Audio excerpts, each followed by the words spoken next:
What's up, everybody? We're back again. It's episode 164 of the Dadbod Golf Pod. This is the Friday of the Masters Friday round recap, brought to you by Bet Online, the #1 sports betting website in the country. You still got time. You can still live bet. Sign up today, fill that account up, get a 50% bonus. Use coupon code BLEAV, BLEAV. And let's get some live bet action. I tried to tell y'all about Scottie. I tried to tell you about Scottie Scheffler. You could probably still get some good live odds right here to win. It's probably not paying plus money, though, but you still got time. Sign up today. Have a ton of fun. Probably still some crazy props out there. There was a hole-in-one today. So if you picked hole-in-one, that paid out. And it was on 16, which was negative money for a hole-in-one, which just blows my mind. But, yeah. Bet Online is where the game starts. Gentlemen, Graysen Huff's in the house to talk Masters. Ready to have some fun. Friday round is in the books. Tiger Woods made the cut. Yes. And he did. He's frozen again. This is all night long. There you go. Keep freezing on us, Bob. Your connection is unstable. Tiger made the cut. Kmart Wi-Fi. He'll be here on the weekend, and it could be. This one could be a runaway. No, stop. What's some thoughts for from first two rounds? Graysen, what's your first thoughts? First two rounds. First thought is you need to get a sponsor from like Spectrum or something so we can get some better Wi-Fi for you for Dadbod here. Is this me? I'm on location. I'm on location right now. I'm trying to make it work. No, I got a question. I got a question for Ben. So. At the beginning of the week, would you have considered, I'm just not even going to say his name, but we're just going to throw him out there. We're going to say #1 player in the world on the official ranks, playing some of the best golf ever. We're just saying player A, and he's going into a major. Would you consider him a dark horse? Okay. No, because it's happened in the past with other players look at DJ when he went in. He was not a dark horse, but everybody tried to play him up as a dark horse when he was ranked #1. I'm like, what? What if they gave him plus 35 to 1 or something odds or something like that? I would think the only way that could happen, though, to give him plus odds would be if he's like a Sam Burns who's never played Augusta. Other than that, Scheffler's played Augusta. He's not talking about Scheffler. Okay, let me set this up. Let's set this up, Graysen. We had to pick. So go ahead. You just tell it. Go ahead and throw him under the bus because he's freezing again. So you tell us a story because Kyle's off. He texted me and he was just kind of we were talking about clubs and things like that. And then I made a comment about his picks and he was like, Scottie Scheffler, he's my dark horse. And I reached out and I was like, he is not a dark horse. No, Zalatoris. He's not even close. No, Zalatoris is the dark horse. And then he throws Zalatoris. And I was like, well, okay, let's talk about Zalatoris for a second. So he has good odds and he's a great player. However, he finished second last year. Yes. And he's coming in this year. So how can we throw him, especially seeing that what's he ranked now? I don't even know off the top of my head, but we're bringing him into this tournament. He's finished second and he's going to be the dark horse. I was saying dark horse is like Bubba Watson or Stuart Sink or someone that's like way down there, but then you're almost pushing it too far because he needs to have a chance to win, which is why I said Bubba. Stewart's a little old, so we don't know. Maybe you could almost arguably say Tiger was a dark horse to win this year just because of all the injuries, but I don't think Zalatoris falls in that category. That was my opinion. Okay, first of all, I have never said Scottie Scheffler was a dark horse ever in my whole life. He was my favorite. To win. Can y'all hear me? Am I breaking up? I kind of hear you. Yeah. Since you're lying, Jesus is taking care of you and making you break up. But whatever. I've never said Scottie Scheffler was a dark horse. I was very specific in the dark horse pick in the betting episode a couple of days ago that 35 to 1 or higher would be considered a dark horse. Not necessarily. Okay. I didn't make the odds. I don't make odds. I don't make the lines. Will Zalatoris was 35 to 1. So I picked him as the dark horse. Not saying that he actually is a dark horse. He's kind of one of the favorites, but from a betting perspective, he was a dark horse. And he's what 1 under right now? 2 under. Yeah. 1 or 2 under. Yeah. So you pulled a Ben and you skirted the rules. You said dark horse at 35 or lower. Okay, I'll take 35. Yeah, I'll take 35. Exactly. But the difference is I didn't skirt the rules after the rules are already made. I skirted the rules. I made the rules on the front end versus. I never skirted the rules. I go ahead and give my answer, and the fact that you haven't made a rule for my answer is not my fault. That's like the other night when we did dinner with somebody. Y'all got mad at me because I wanted to eat with Ben Hogan. I wanted to break bread with Ben Hogan. You were like, he's dead. I'm like, you didn't say he had to be alive. Just said what former Masters winner. He clearly has won the Masters. We're looking at the picture of everybody at the Masters. No, you were looking at the picture. Nate and I were not looking at the picture. You were looking at the picture. No. Well, we do have to give credit where credit is due. So Kyle's picks so far have done very, very well. They have. Does that mean that they'll play well the next 2 days? We don't know. But he's starting off pretty hot. Yeah, it's hotter than a firecracker. I thought you didn't like cliches. My bet's still alive. Under 70, 4 days in a row. When I think he is good. You're gonna be so pissed when he shoots a 78 on Sunday. You're gonna be so mad. First of all, he couldn't shoot 78 with a 5-iron. He's going to shoot probably 68, 70 though. That's what he's going to shoot. 68 tomorrow, and then walk to a 70, and I'm going to lose by 1 shot. Hey, Twinkle Toes is playing his butt off right now. I mean, he's doing really good. So, and he's putting good. He's chipping good.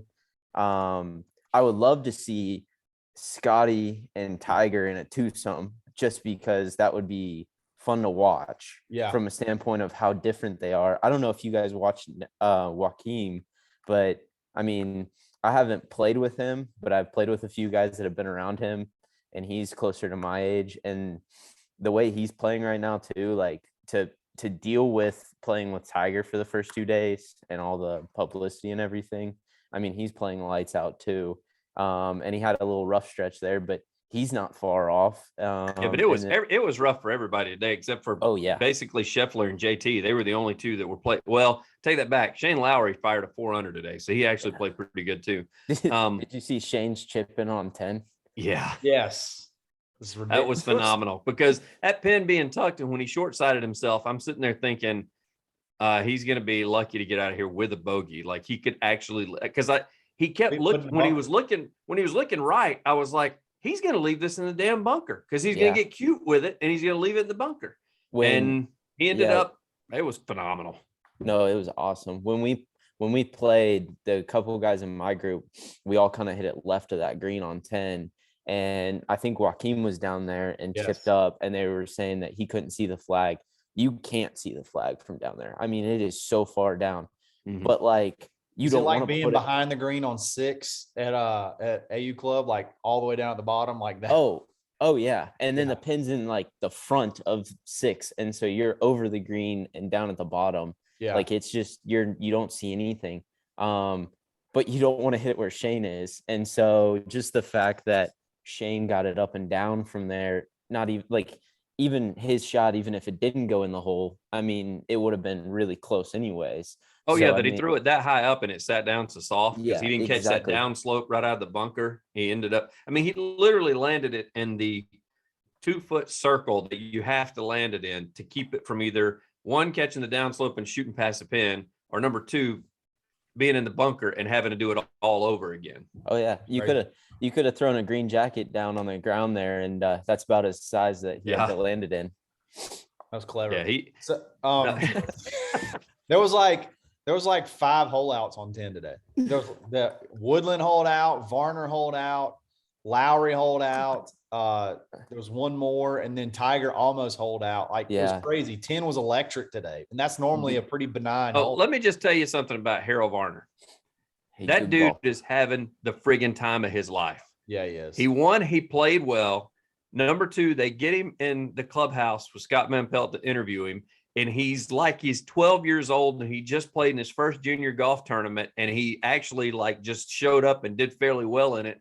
And he was giddy as a schoolboy. He's having a blast. I would love to see him there on Sunday. Harold HV3 is really good friends with there's a couple guys that played on the golf team at Auburn with me that are from Gastonia in North Carolina. Yeah, Will. And then even coaches from up there. And I think Trace hangs out and plays with them, but they've said wonders about his game too.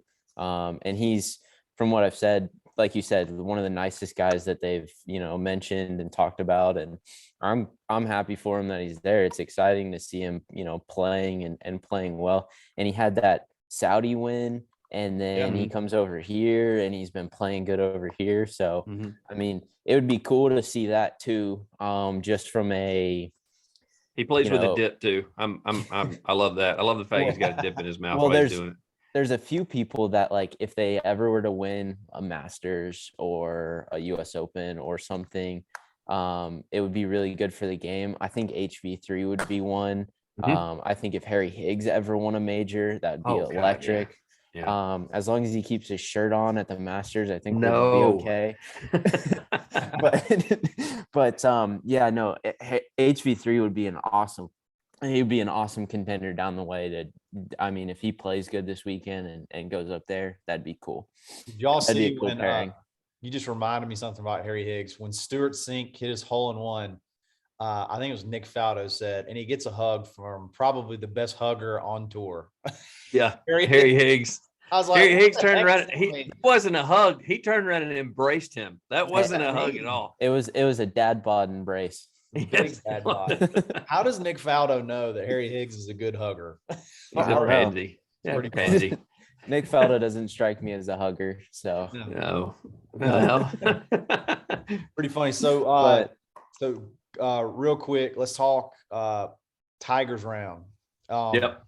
Honestly, it kind of felt like the same round as yesterday, only he didn't have some of the miracle up and downs for par.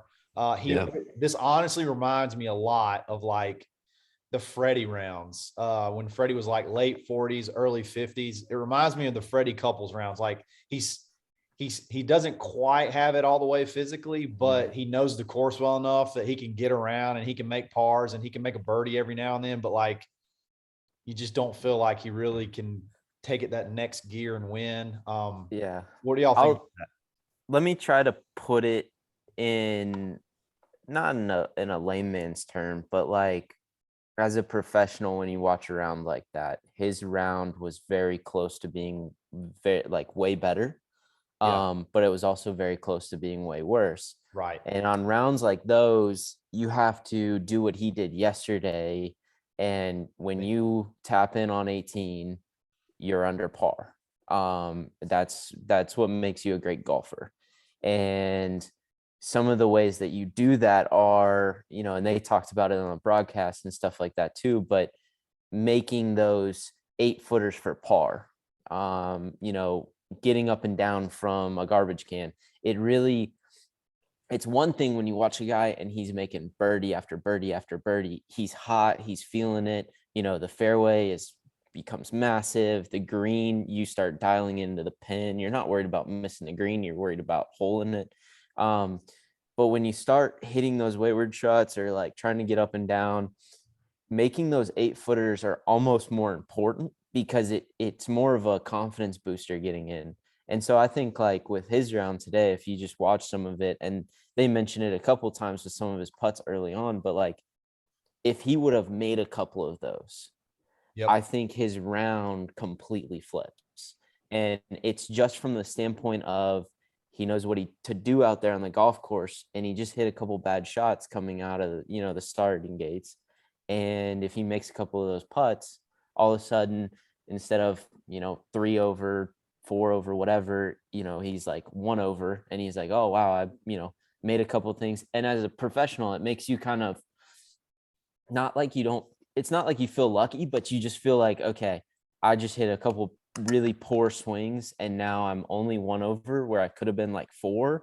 Now I just need 1 birdie and all of a sudden, hey, we're right back to where we started the day at. So he did that on the backside. Like if you noticed, his demeanor completely changed when he started making a couple of birdies. I was going to ask you from a pro standpoint, the mentality, because I watched in his post round interview, he was talking about, how one's always in his head. Like he just never does well on one. So he's got that going against him from the get-go to start off with. He pars two when he thinks that he's got a fairly easy birdie putt, and he had an easy, basically, third shot in. And then he gets to three and he bogeys. Four, he said, I didn't realize this. He's in a divot when he hits out. Mm-hmm. How much from a pro standpoint, mentally, after hole number 4, you're going, damn it, this is not my day today. Like, this is a bad day to be not my day. And how was there even a divot where his ball was on 4? That's what I don't understand. Yeah. I think I think on 4, that's actually a collection area. So I wouldn't be surprised if someone earlier in the day, just with how tough it was being, played it and it hit and rolled down. Yeah. It's just unlucky. But yeah, no, definitely. And he even kind of mentioned it too. Like, he was trying to level it out and then, just, hey, let's get back to even. And that's what you try to do, is you just try to manage. There are days where you're going to hit a really good shot. In Argentina, I hit a terrible tee shot on a par 5, punched out, had a wedge in from 94 yards, hit it beautiful, hit the flag stick, rolled down a little slope, ended up 40 feet. And you're just like, I hit the target I was looking for and just got a terrible break. That's what he did on a few of those holes, is he's just a little bad swing. And so you just have to manage those. And it's hard when you start thinking it's just not my day. I always try to look at it as like an up and down kind of thing. Like there's always an up to the down. So it's going to even out. So if the golf course is taking shots away from me, I'm hitting flag sticks and they're going in the water, or you're hitting in divots, sooner or later it's going to flip and I'm going to start playing good. So the object is to, like in cards or 21 or poker, anything like that, the more hands you have, the more opportunity you have to get on that hot streak. Yeah, exactly. Yeah, Kyle and I've talked about, even from an amateur standpoint, I've often said, if I'm flying the greens, I never get real pissed about it, because that means I'm catching everything in the screws and I'm actually hitting that window that I want to hit, which is, I love to hit the ball kind of low. And that means it's going kind of low and it's just carrying a little extra. So I'm either hitting on the back of the green and going over, and, like Kyle says, your goal was to cut down the doubles. I'm like, yeah, but when I'm hitting in the screws and it's going right at the target, I can't really be pissed at myself, because I'm just doing something different. I'm hitting it too good. Right. Well, and even you talk about his ball ending up on 4 in a divot, right? Then we go to 12 and he hits it over the green and it goes in the azalea bush and kicks out in the bunker. Right. He could have made triple there, easy. I mean, that ball plugs right there and it's triple. So you got to look at the benefits, you got to look at the good and the bad together. And I think Tiger's one of he's the greatest player of all time. So he's going to be one of the mentally toughest players out there. And he knows that. And he knows that he has the ability to go out and shoot, 3-4 under on the back nine. So he's just got to quiet everything down and play. You could tell he was feeling it after 13, when he hit he had a 5-wood in, and I guess he just kind of ballooned it out right, and it went all the way to the edge, and he joked and he's like, that was a great, perfect layup, and then he chips it up there and makes birdie. After that, he started hitting those. I don't really know. I feel like he calls them those squeezer cuts off the tee, rips them. They don't get higher than 20 feet off the ground. They little baby cut, they roll forever. And I feel like that has to be a pretty taxing swing on his body, but he was letting it rip on 14. 15, he hit the big banana cut that still rolled. 16, he throws the iron up there. 17, he ripped the little squeezer up there. 18, he ripped the squeezer up there, and then he just flew. 18, he had his club back in the bag before the ball landed. Mm-hmm. Yeah, and then that was phenomenal. And then he didn't listen to Joey. He didn't listen to Joey and flew it all the way to the back. He pulled 7 iron instead of 8. Joey was begging him to hit an 8. That's twice that he messed up. Joey said the same thing to him on it's 12. You mentioned 13. It was 13. It was a par 5 when he had the 5 wood. Yeah.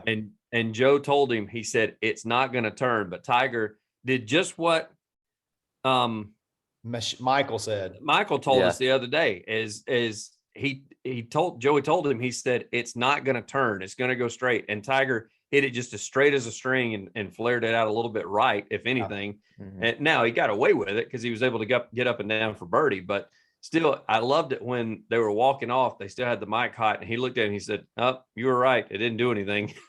Yeah. And there's a point. There's a point too, as a player versus a caddy. Like, I've had a couple buddies caddy for me, and I told them, look, you have one overrule for the entire day. So like if this is your overrule and you think if it's on hole 1 and you think that shot is the wrong shot, that's fine. But if you use it, like, you don't get another one for the rest of the day. And part of it is because like that 5 wood that he hit in on 13, you have to commit to it, especially at Augusta. You have to commit to your shots in that wind and everything. And you're going to make some mistakes, but they didn't kill him. So that's the good part. Yeah, it's like Kyle said. He mentioned after he told Joey he was right, he also said, well, at least it was a perfect layup, because if it would have turned at all, it'd have been sitting down there in the water. Exactly. I mean, if it would have turned, if it had turned 2 to 3 yards at all left, he would have been, I mean, he'd have been trying to get up and down and grab a bogey out of it. And that's where I think his knowledge of the course, because you look at Scottie, who hit arguably the same shot that Tiger did, and he ended up way farther past the pin and in a way harder spot. Now, I never believe been a did from over there. He got up, he got up and down. But his up and down was way harder than Tiger's was. Oh, yeah. And that's when you see, I think when you're watching these, like, JT did this today, Scottie did it, Tiger did it a little bit. I think Joaquin did a pretty good job. Guys that are playing good are going to miss it in the right spots. I think it might have been Jack Nicklaus or Gary Player, but they said this is a game of misses. Right.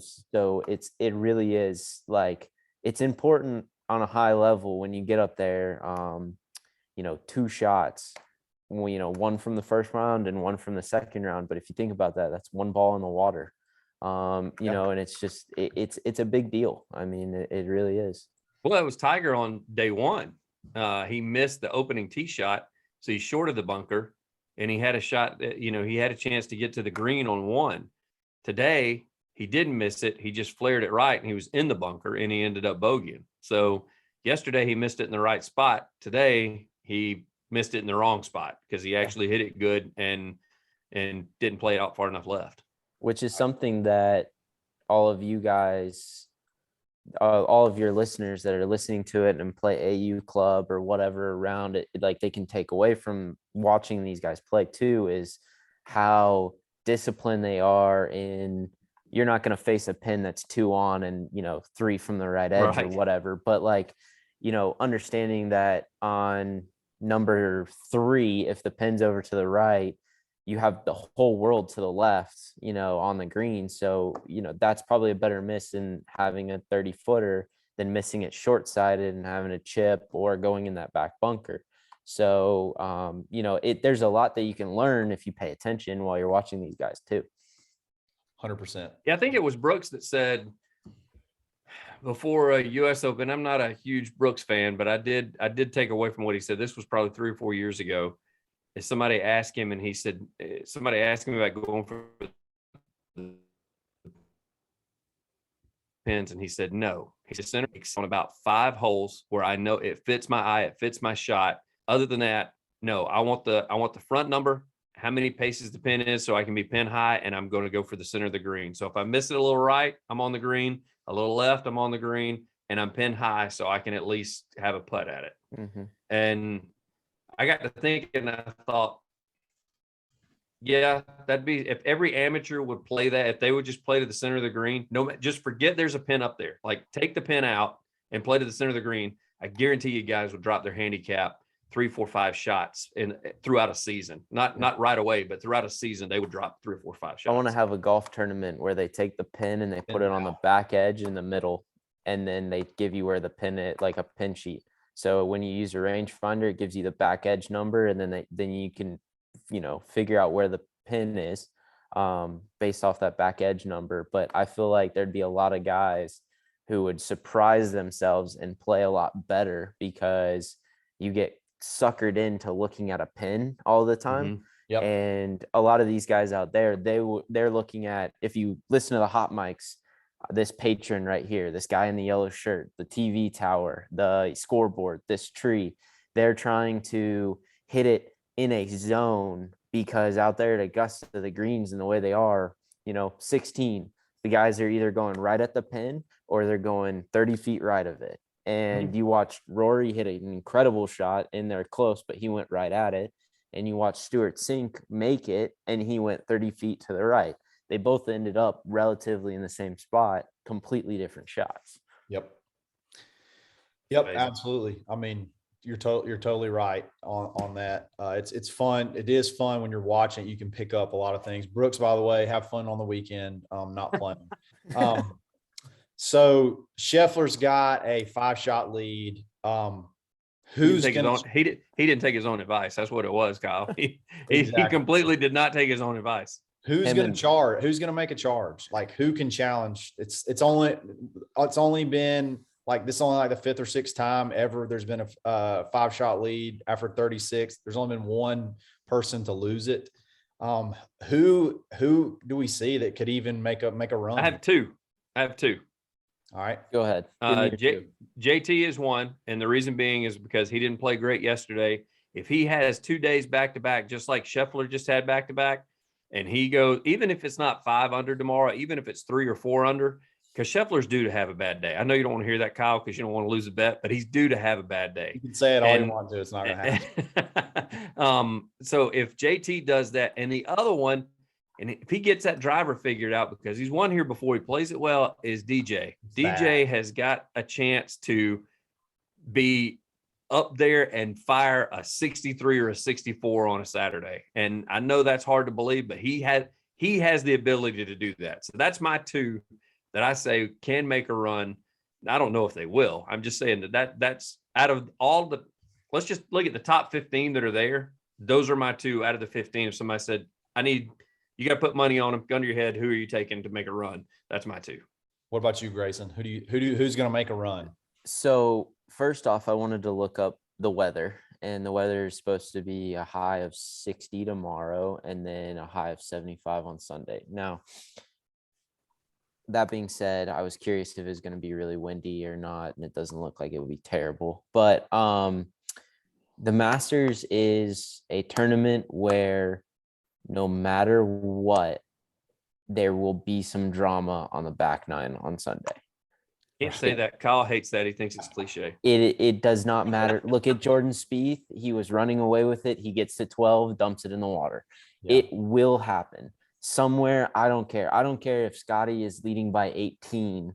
He will do something on Sunday on the back nine that will make it interesting. Gotcha. But if somebody will do something. That being said, guys that I've actually had dinner with Corey Connors before, long time ago in Australia. But guys like Corey Connors, who are great ball strikers, as the weather gets better, I think he's going to slide under the radar and kind of push up there. It's just a matter of if he can deal with the pressure and, he starts making birdies and people start freaking out. Yeah. I think you have Morikawa. He's way back there, but he's not out of it for 2 rounds. And then I think, you have Sanjay and you have Matsuyama, both who are incredibly good at what they do and incredibly consistent. And if one of those guys gets on a heater, they can push up there. And then my dark horse for coming back here, I actually think is going to be Danny Willett. So a lot of guys don't like him. You guys hate him, but we don't hate him as much as Nate does. Nate's not here to defend himself. He would be cussing you right now for calling out Danny Willett. But he played okay today. He shot 2 over in tough conditions. Mm-hmm. He's had decent rounds out here before, and I just think like if he starts playing half decent, he might, slide up there. So that's kind of that. But I mean, I agree with you, Ben, on your picks too. So I will say I don't see anybody coming from over par up to catch. And I would probably even go as much as to even everybody. I think that's because if any of them shoot 4-5, 3, 4, 5, and Scheffler shoots, let's just say he has a 2-over day tomorrow. Kyle, as much as I want you to lose the bet, I will say this: there's no chance he's going to have a day where he's like 5 over. That's not happening. Mm-hmm. Like everybody thinks that he's going to have a 5 over day. I'm like you. I think that he could shoot even par with a 5-iron around that place, the way he's playing right now. And but I do think that he has a 2 over in his bag, and that could be from one, pressure, number 2, because I hope he doesn't take his foot off the gas on Saturday, because I agree with Graysen on Sunday. I know you don't like the cliches, but come Sunday, if somebody makes a run and he's all of a sudden got to put pressure on himself to play good on the back 9, that can go really south, really bad, really fast. The only thing that's going to be in jeopardy, on the back 9 on Sunday is going to be my bet. That's the only thing that's going to be in jeopardy. I also think, like, even if Scottie he shoots like 3 or 4 tomorrow, which is a great round out there, and he's at 11 or 12, and he holds that out, and he, goes around to, kind of make the turn and get into the back 9, and he's at double digits, it's going to be hard to catch him. However, with the weather and the scores being good, I mean, Justin Thomas played incredible today. He shot 5 under. He takes out and goes tomorrow and he shoots 5. He's at 6. And, let's say Scheffler shoots 3. That's 11. Like, he's right there. Something happens. And you never know. I mean, they're going to have – everybody knows where the Sunday pins are going to be. Everybody knows how to hit the shots.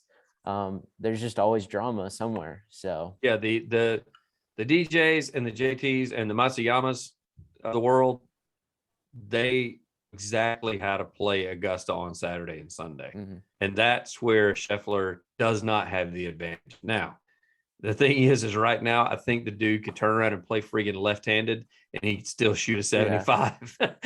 Yeah. He could not move his feet when he hits the ball and probably shoot under par. Yeah. Which is, it's asking a lot out of him in order to do that. No, so I will say, just for the viewership and everything, there is one person that would cause havoc because he's over par now. But if he started making a climb up the leaderboard and Tiger started doing some stuff, I think that would throw just a wrench in everybody's plans. Just because who he is. Oh, they said that in, what was it, 19? Wasn't that last time he won 19? Yep. They said that when he made that move on Saturday on 19, like the players at the top of the leaderboard, they flat out said when they saw that name climbing, it got in their head. Like they think about it. And there's scoreboards everywhere out there. You can't not look at the scoreboards. Exactly. You go to the bathroom, I'm sure it's posted above the urinal. Yeah. If the guy that greets you in the bathroom is going to tell you who.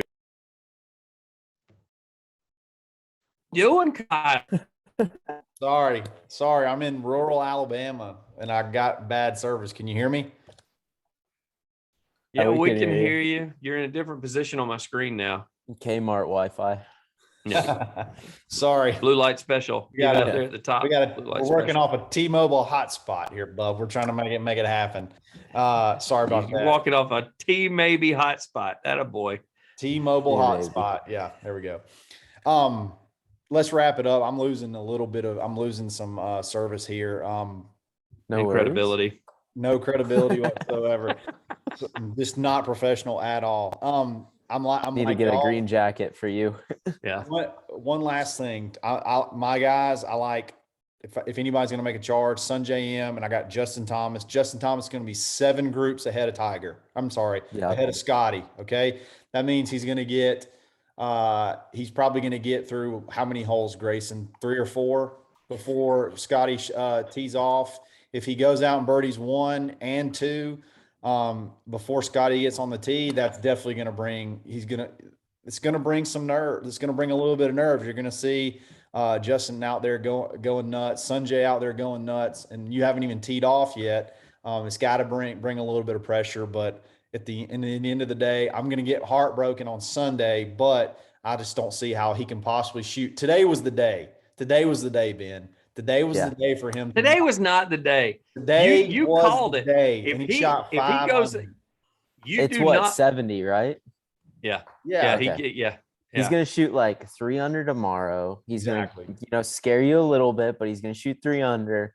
And then he's going to come in with a nice 71 on Sunday. And you're going to be all upset because he still played really good, but just posted a little 7 there. Kyle said that after he made the bet and agreed to it. He was like, I just realized I may have screwed myself, because if he plays well, he's going to take it easy and he's just going to try to par in on Sunday and not make any sort of run whatsoever. He's not going to hit that. He's not going to hit that 3 wood into or whatever into 15. He's going to throw it down to the bottom, make an easy par. Yeah. He's going to hit an 8-iron down there to a flat area, and he's going to throw it to the center of the green and try to 2-putt and move on, bub. Exactly.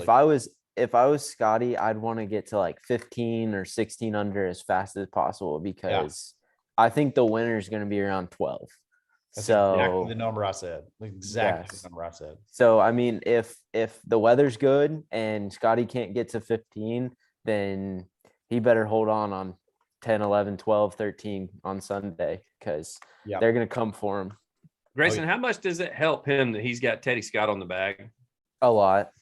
Yeah, I was curious. Because Teddy's going to help him through, and Teddy's been through stuff and going through, and good caddies are worth and Teddy's not being yelled at right now, so that's always a good thing. You gotta appreciate a good caddy. Maybe on the back end we don't hear it, but I bet he never drops a head cover or a towel or anything. I bet he's a solid caddy. I bet that bag is loaded with pimento and cheese and those what are those, crow's nests, so as soon as Scottie gets done, he can have a pimento and cheese and a crow's nest. Yep. Crow's nest is just PBR. I just throw it. Okay.